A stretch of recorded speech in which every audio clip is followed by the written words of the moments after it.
在日本人看来，生吃是保持食物鲜美最好的方式。不光是鱼、龙虾、海螺，还有章鱼都可以生吃。从市场把食材买回来，不需要任何烹饪方式，只需要把鱼肉切成薄片就可以直接食用。稍微讲究一点的，沾上特制的酱油，食客一口吃完，直呼真香。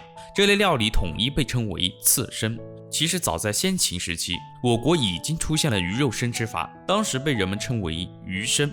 但由于生鱼片没有经过高温杀毒，吃下去很容易感染肠道病，后来在古代就逐渐消失了。之后传到日本，成为了当地很受欢迎的食物，又发展出各种花样吃法，比如码在饭团上沾点特制酱料，新鲜的生鱼寿司出炉了。这种刺身料理在日本大受欢迎，巨大的消费人群不断地扩大着日本的水产业，各种海鲜市场也应运而生。为了保证食材足够新鲜，他们形成了一套严密的海鲜交易系统，从各港口经历批发商、摊主和餐馆老板，快则1天，慢则3、4天就能送到广大食客的餐桌上。寿司店老板黑须通常天不亮就出门，他要去世界上最大的鱼市场驻地。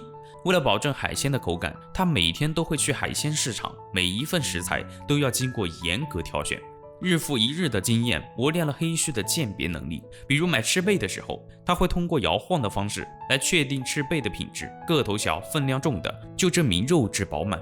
他今天准备买一块国产金枪鱼，要肥瘦均匀，肉质细腻，但受台风影响，金枪鱼的供货锐减，市场上的鱼都不符合他的要求。正当黑泽为难的时候，鱼摊老板渡边让员工前往仓库一趟。3天前，他买了一条太平洋蓝鳍金枪鱼，重量近149公斤。渡边敢打包票，这条鱼绝对是市场上品相最好的。他当时不假思索就买下了这条鱼。这是一场豪赌，一条成熟的金枪鱼价值几千美元。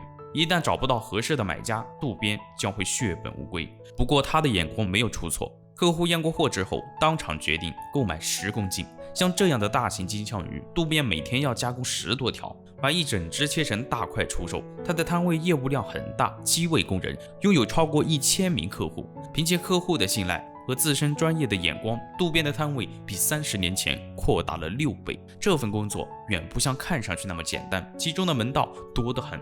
金枪鱼可以分成很多部分，每个部分的口感都不一样，相应的价格也会有很大差异。通常情况下，脂肪含量越高的部位，价格也越高。渡边会根据客户订购的部位，使用不同的切割方式。他必须把整条金枪鱼都卖掉，不能浪费，毕竟浪费就意味着亏损。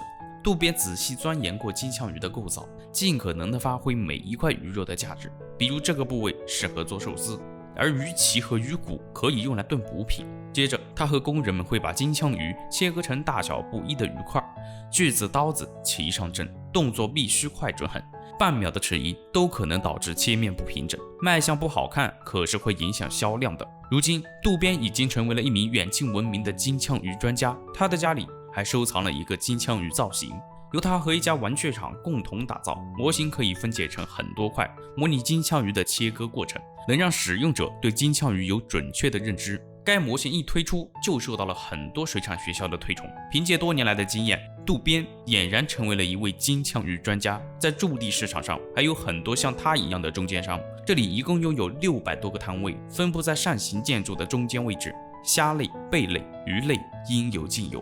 为了最大程度上保证食材的鲜美，摊主们竭尽所能地缩短交易时间。他们创造了一种全新的交易模式，那就是拍卖。拍卖在驻地鱼市场的最外围进行。当货车载着海鲜到达时，交易已经悄然拉开帷幕。工人们把鱼货卸载下来，排上编码，摊主们也会提前到场。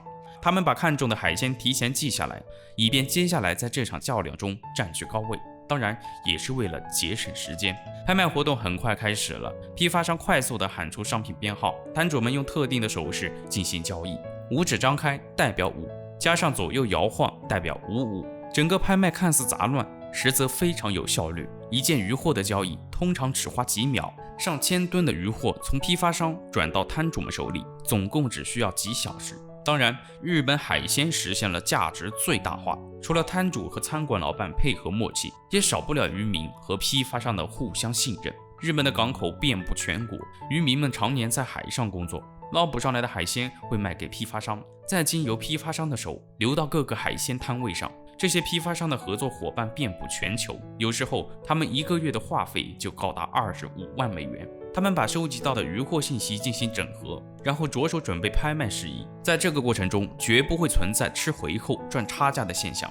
经销商良心扮演着销售员，如果有时候渔获没卖完，他们还会感到不安，想尽办法的为渔民们降低损失。批发商博业就是如此，他每天凌晨1点开始工作，除了大量收集渔获信息，还要时刻关注天气变化。这段时间日本发生台风，博业立即打电话询问情况，好在他合作的港口没有受到严重影响，大家的捕捞量都有下降，货少意味着价格高。今天晚上的渔获可能不太好卖。很快售卖时间到了，博业这里到了一批野生海鲜，这些海鲜的售卖方式不是传统拍卖，而是面对面谈判。博业已经提前计算好价格，他只要照着念出来就行了。摊主们能接受就买，不能接受就转身走人。如果要讲价，不会多说几句，因为浪费时间会导致海鲜变质。今天的情况果然不好，有很多鱼没卖出去，博业必须想办法降低他们的损失。他联系了市场的摊主们，在电话里进行销售。最后还剩下3公斤斑鲫，博业思来想去，决定降低销售，算上之前挣的钱，总体也不算亏。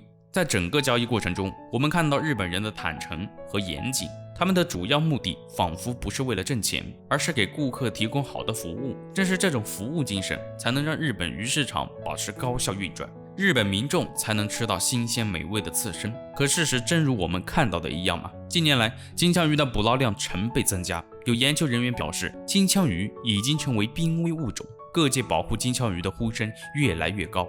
日本作为金枪鱼最大消费国，占了世界总捕捞量的1/6，他们做出的反应却让人大跌眼镜。他们决定充分利用金枪鱼的每一个部位，换句话说，我们不浪费每一块鱼肉，就是对金枪鱼最大的保护。听上去有理有据，让人无法反驳。还有前段时间日本倾倒核废水的事件，作为渔业大国，日本每年的渔业产量高达几千万吨，占世界总量的14%，全国上下饮食习惯也基本和海鲜有关。